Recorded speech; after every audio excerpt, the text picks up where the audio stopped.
New details have been revealed about the 31-year-old man killed by a great white on the New South Wales mid-north coast over the weekend. Tim Thompson died on the sand at Emerald Beach, just north of Coffs Harbour, despite the best efforts of fellow surfers to save him. Mr Thompson and his wife, Katie, got married in March and were planning for the arrival of their first child in January. Katie has shared an emotional tribute, saying the last thing Tim said to her before she walked out the door was that he loved you too. He kissed her on her tummy and said goodbye. It's heartbreaking stuff, isn't it? And according to Taronga Zoo researchers, there were 26 shark attacks nationwide last year, 8 of them fatal. Now, Fred Pawle is an avid surfer and freelance writer. He's been calling for greater shark mitigation strategies for years on this program as well as elsewhere. He joins me again now. Good to talk to you again, Fred. You keep saying this. You keep saying that sharks are becoming an increasing threat and that governments are not doing enough to mitigate that threat. What should happen?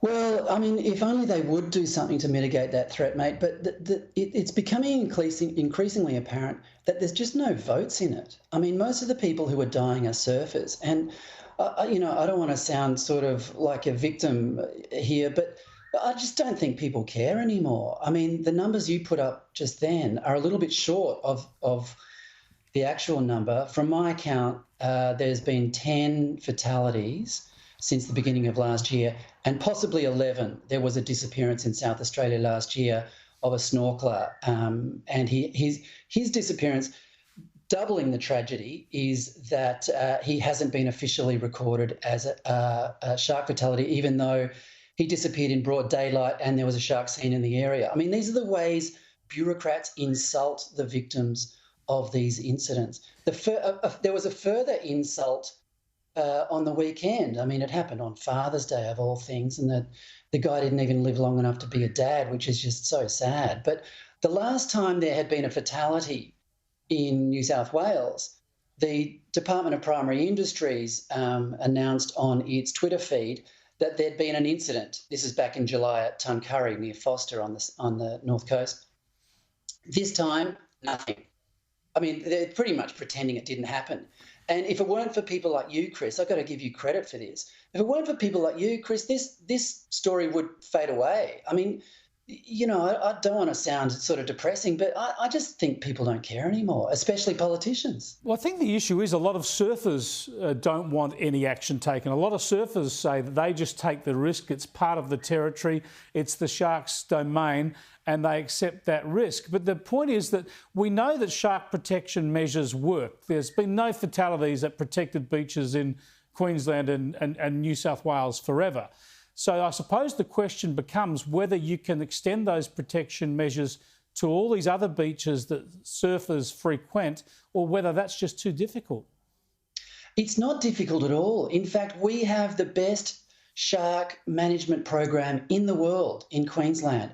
It's cheap, it's effective, it's efficient, it's unobtrusive to beachgoers, and it works. But, I mean, the horrifying thing is I'm hearing rumours now that there is a lot of pressure to remove those precautions in Queensland. There's certainly a lot of pressure in New South Wales. There's some elements of the Queensland program exist in New South Wales. It's the beach nets. And there's a lot of pressure for them to be removed in this state, in New South Wales.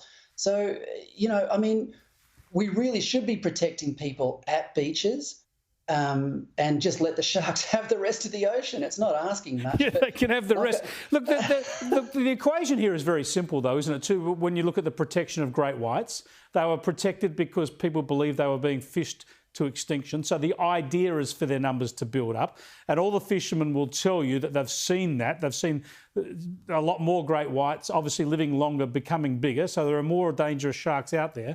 So we can all understand that was the aim of the measure.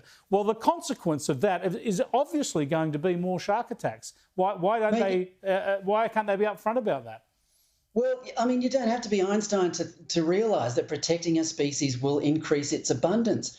But the research industry that's cropped up around this just pays lip service to the size of the population and then moves on to their other, areas of interest, which is this new field of attack mitigation and all these sort of fancy new technological ways of protecting people against being bitten. They're not working.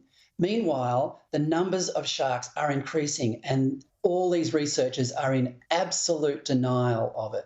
And the blood of a man who didn't make it to see his baby born, who was killed on Father's Day, is on their hands. Thanks for joining us, Fred. Difficult issue. I appreciate you. Fred Pawle there says we should be doing more to control these large sharks, especially around these popular beaches.